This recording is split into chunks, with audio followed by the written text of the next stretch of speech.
Hey, check out this cool tract of land I found in somewhere in Wales. It's got bushes and this little gate and some electrical poles back there, all the makings for a truly legendary party.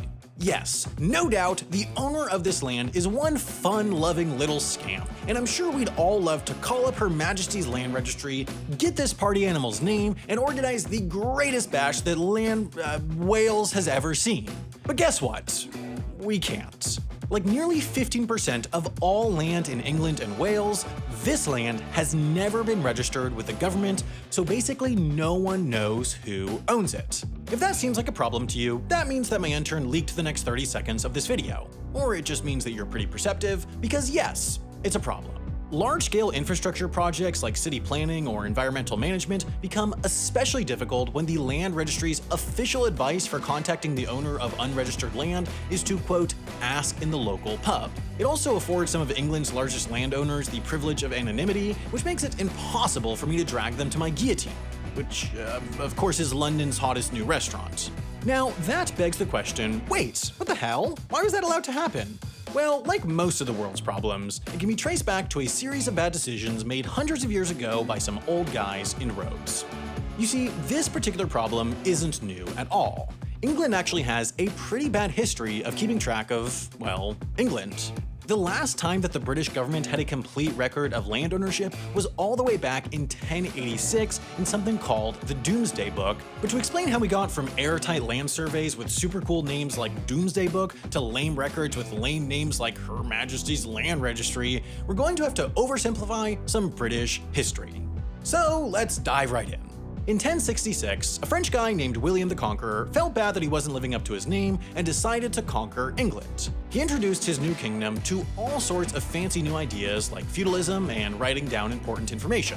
Specifically, he set out to make a complete record of all the land in England and who owned it, which was pretty easy because, at the time, the only people who could own land were William the Conqueror, William the Conqueror's 170 self-appointed best friends, and God. Fast forward a few more Williams to 1348, and a bacteria named the Black Death felt bad that it wasn't living up to its name and decided to death England. Since nobody had invented horse dewormer yet, a third of England was wiped out and the whole structure of land ownership changed. Workers took advantage of the plague-induced labor shortage to demand higher wages and more freedoms, and it slowly became easier for commoners to freely own land.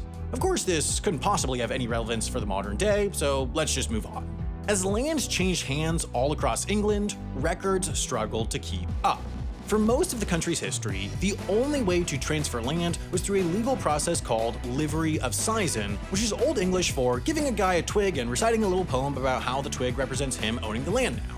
This was good because it took about 30 seconds, but it was bad because there was literally no record of it happening, kind of like the time I ran the world's fastest marathon.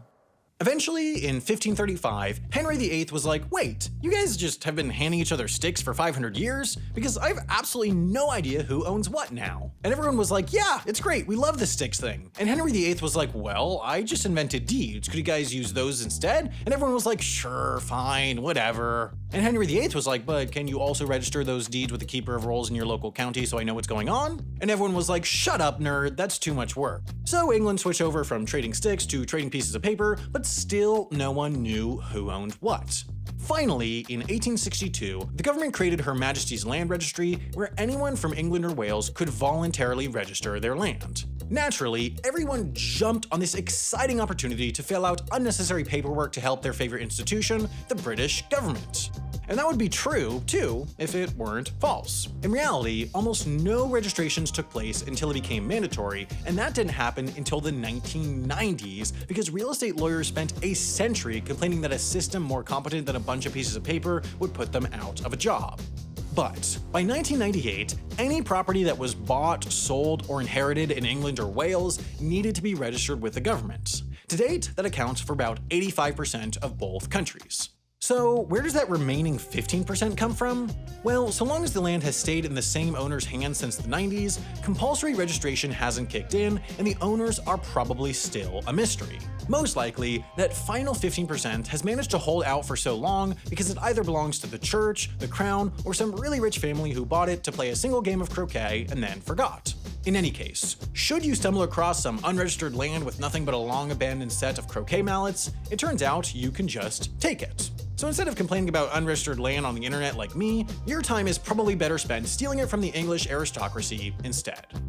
Lucky for you, I have a way you can make the time to do that. So, you know how when you cook, you have to do a bunch of boring stuff like thinking and shopping? Well, with HelloFresh, you cut that all out and get to the good stuff, playing with knives and fire. That's because with them, you pick the meals you want, they ship you a box with the recipes and ingredients in exactly the right quantities, and you get straight to cooking. That means you can make a home-cooked meal from start to finish in about 20 to 30 minutes, like I did with these delicious firecracker meatballs. I've actually been using HelloFresh for well over a year, long before they started sponsoring the channel, and really value the way it helps me make dinner quickly without having to rely on expensive and unhealthy takeout. All around, HelloFresh just makes my meal experience faster, better, and more exciting, so I'd really recommend you give it a shot, especially considering you can use code HAI14 at the link in the description or by clicking the button on screen to get 14 free meals across your first 5 boxes, plus free shipping. You'll see why I've been using HelloFresh for so long, plus help support this channel, so click the button on screen now.